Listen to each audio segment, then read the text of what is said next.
Bem-vindo ao Boletim Político do Ghanime, agora mais rápido, acelerado para vocês. E vamos às principais notícias da última semana. Olha só a reação da CNN ao tocar no assunto e perceber que o Lula está perdido no governo. Foi feito quase que uma bandidagem para que o governo não volte a adquirir maioria na Eletrobras. Do tamanho da Eletrobras, que ela responde por 30% da geração, 40% da transmissão de energia do Brasil, precisa de uma empresa robusta, bem governada e que tenha capacidade de investimentos. E não uma empresa quebrada, com prejuízo bilionário, como aconteceu depois da presidência de Dilma Rousseff. Thaís Herédia trazendo para a gente esse contexto da Eletrobras, principalmente depois da fala de Luiz Inácio Lula da Silva, chamou de quase bandidagem a privatização. Essa semântica, esse vocabulário é um vocabulário, além de ser inapropriado, né, para um presidente da República, ele só faz aumentar a tensão sobre essa percepção do que quer o presidente Lula.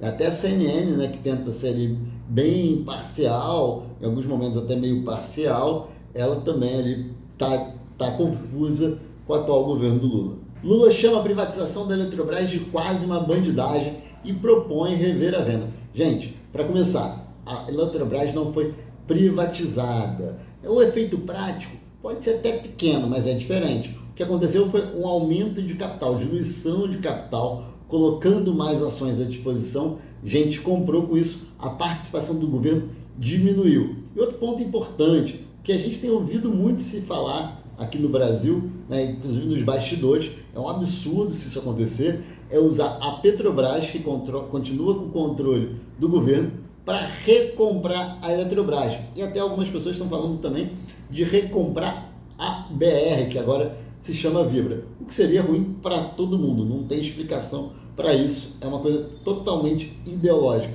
Você recompraria uma empresa que foi vendida com valor muito maior, pagando muito mais caro e no final para valer muito menos depois que ela for recomprada. Perde todo mundo, sem falar também que hoje Eletrobras, Vibra, todas as empresas que foram privatizadas ou desestatizadas, o termo que for, elas rendem para o governo muito mais através dos seus impostos que pagam ou através da distribuição de lucro da parte que continua com o governo, no caso da Eletrobras.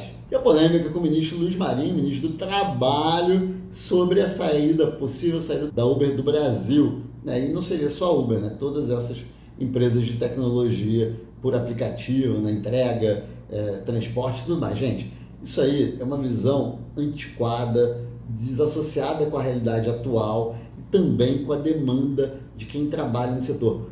Empresas como Uber, como iFood, como 99, Rappi, elas geram várias soluções. É emprego para quem trabalha nelas diretamente, nelas que eu digo, né, que é associado delas, como os motoristas, os entregadores, para quem trabalha nelas desenvolvendo, com suporte e tudo mais, apesar de muitas coisas ficarem fora do Brasil, mas tem suporte aqui no Brasil, tem desenvolvimento aqui no Brasil, tem comercial no Brasil, tem marketing no Brasil, tem tudo que acontece no Brasil. E sem falar também no caso das empresas que entregam comida, alimento, restaurante, supermercado, elas estão gerando renda também para os estabelecimentos comerciais, fazendo com que tenha emprego para cozinheiro, chefe, assistente, para os próprios empreendedores. Né? Então, você gera uma cadeia enorme de emprego, de renda para muita gente. E sem falar da comodidade para você. Antigamente, as pessoas que pegavam ônibus não tinham dinheiro para pegar táxi. Hoje, com os aplicativos como a Uber 99, você colocou mais um percentual da população com acesso a esse tipo de transporte individual, que gera comodidade e para muitas pessoas, inclusive, é também questão de saúde, para ir no hospital, para ir no médico, um atendimento, para pessoas idosas, pessoas com deficiência. Então, assim, é toda uma cadeia positiva que isso gera e é a nova realidade do mercado de trabalho. As nossas leis são de quase um século e a gente tem que rever isso. E a gente tem aí uma nova modalidade que não pode ser colocada em xeque por visões antiquadas do atual ministro do Trabalho. E para piorar a história, a sugestão dele era: vamos colocar os Correios, que é uma empresa de logística, e dizer para criar um aplicativo de substituir isso. Bom, a gente sabe muito bem, né, que os Correios, você pede hoje, chega daqui a 3 anos. Imagina só você pedindo lá o seu Uber, né, ele vai chegar quando? Você vai marcar hoje para daqui a 3 dias ou 3 semanas, é bem bizarro, né? Então, gente, não dá para tentar reverter uma visão moderna e de mercado para tentar botar uma estatal que é ineficiente naquilo que ela já faz hoje para tentar resolver um problema que já está sendo muito bem resolvido pelo mercado. E essa questão da fala do ministro do Trabalho, ela também bate de frente com a realidade na visão dos entregadores. O Ibope aponta que entregadores de apps não querem carteira assinada. Eu já venho falando sobre isso há muito tempo e essa é uma realidade, porque a maioria quer uma vida em que usa a entrega de aplicativo, né, como algo complementar à sua renda ou como algo temporário. Às vezes essa pessoa trabalha com outra coisa e trabalha ali nos horários vagos para complementar, como algo que quer construir um patrimônio ou algum rendimento para poder investir numa outra profissão. Então, assim, essas pessoas também não querem carteira assinada com horário, elas querem flexibilidade. É assim que hoje está o mercado de trabalho e os jovens querem isso. E Lula continua atacando Roberto Campos Neto, presidente do Banco Central, em relação aos juros. Não existe nenhuma razão para a taxa de juros estar em 13,75. Nenhuma razão. Sabe, então é o seguinte, então vamos começar a cobrar. Os juros cresceram, né? A gente viu isso por conta da inflação, é papel do Banco Central. O Banco Central hoje é independente e autônomo, então ele tem um mandato de 4 anos que se encerra na metade do mandato do atual presidente, e ali está uma guerra de narrativa que o presidente Lula tenta jogar no colo do Banco Central o motivo dos juros estarem altos. Mas o problema todo é que o Banco Central, que na verdade nem é o Banco Central sozinho, é o Copom, né, que é um conselho, ele decidiu manter uma alta dos juros por conta da inflação. Então, na verdade, o que ele faz é consequência do resultado da economia do Brasil. E não é ele que causa isso. Claro que ele faz isso para evitar outras consequências nocivas, né, que é a volta da hiperinflação. Né, e por que a gente tem inflação? Quando você tem aumento de preço e você tem ali um aumento de demanda não correspondente com uma oferta ligada à produção de produtos e serviços, acaba que você aumenta o preço. Tem vários fatores, tá? A inflação é um tema complexo pra caramba, valeria aqui um bate-papo só sobre isso, né? Você tem inflação inercial, tem inflação de vários modos que você faz com que no final das contas o Banco Central precise diminuir. Ele não consegue diminuir todos os elementos que compõem a inflação, mas ele tem ali na política monetária uma forma de fazer isso. E aí não é culpa dele, né? Por isso a importância da autonomia do Banco Central, que é outra coisa que está sendo criticada pelo governo do Lula, pelos parlamentares do Lula. Agora, uma coisa que eu acho, tá? Eles não querem acabar com a autonomia do Banco Central, eles querem mais é que o Banco Central continue autônomo. Por quê? Aí bota a culpa no outro. Esse modelo com o Banco Central autônomo não é novidade no Brasil, não é jabuticaba no Brasil, ao contrário. O que era jabuticaba era o modelo em que a gente tinha até recentemente, que o Banco Central não era autônomo. Esse é um modelo mundial, isso dá segurança para quem investe, dá segurança para que o Brasil tenha mais investimentos, né? E é importante a manutenção disso no Brasil.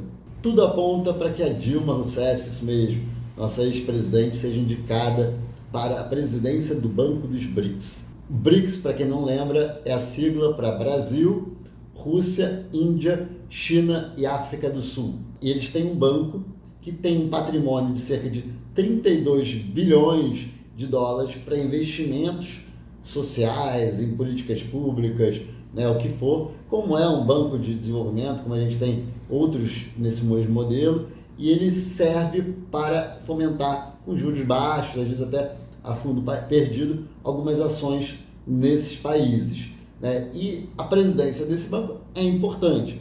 Né? E a Dilma, sendo indicada, vai ter um salário de até R$290 mil por mês.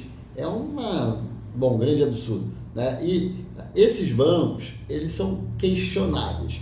Né? A existência deles por si só. Primeiro porque você está pegando dinheiro, quem é que financia esse banco? Dinheiro, esses 32 bilhões, vem dos países membros. Então, o Brasil botou um percentual, a China, a Índia, a Rússia. Até aí tudo bem. Agora, como é que esse dinheiro vai ser gasto? Para quem vai ser usado? Se a gente já critica muitas vezes que o Brasil, o BNDES, faça empréstimos para países que não pagam, países que fomentam a ditadura, ou até mesmo aqui no Brasil, para os amigos do rei, né, para grandes empresas que a gente viu depois, várias delas foram pegas na Lava Jato e tudo mais. Imagina um banco em que nem tudo é decidido pelo Brasil. A gente tem Rússia e China envolvidos, que são países, né, com todo respeito, mas que têm uma política mais ligada ao comunismo e tudo mais. Você imagina só como é que esse dinheiro vai ser gasto. Não estou dizendo que é mal gasto, até porque, francamente, o banco é novo, não conheço bem, né, como é que vai ser feito, mas qualquer banco desse perfil tem grande chance da gente ter esse nosso dinheiro mal gasto. Lula foi para os Estados Unidos, encontro com Biden, né, foi noticiado com muita pompa que ele ia fazer isso, mas e o resultado prático disso? Os Estados Unidos sinalizou que vai botar 50 milhões de dólares no fundo da Amazônia, um valor que decepcionou o próprio governo Lula. Então, assim, na verdade, foi muito auê e pouco resultado prático. Uma decepção, mais essa ação que de prática não teve nada. Bom, ele trouxe, sim, na bagagem, várias fotos com o anfitrião, com Biden, né? Mas, tirando isso, pouquíssima coisa relevante aconteceu nessa visita dele. O vandalismo do dia 8 de janeiro, aquela invasão ao STF, a Câmara, o Senado, gente, aquilo ali tem que ser apurado, tem que ser, quem foi culpado tem que ser condenado, quem quer que seja. Agora, por que o Lula decretou sigilo às imagens do dia 8 de janeiro? O que eles querem esconder? O que está por trás? É estranho, né? Segundo eles, foi um ato dos bolsonaristas radicais, raivosos, que foram lá e invadiram. Mas por que eles não querem apurar e dar transparência para o que está acontecendo lá? Isso é estranho, é preocupante. Eu quero, e acho que todos nós queremos, que aquilo ali seja tratado com a maior transparência possível, e aqueles que invadiram, que quebraram, e aqueles que contribuíram para isso, têm que ser punidos.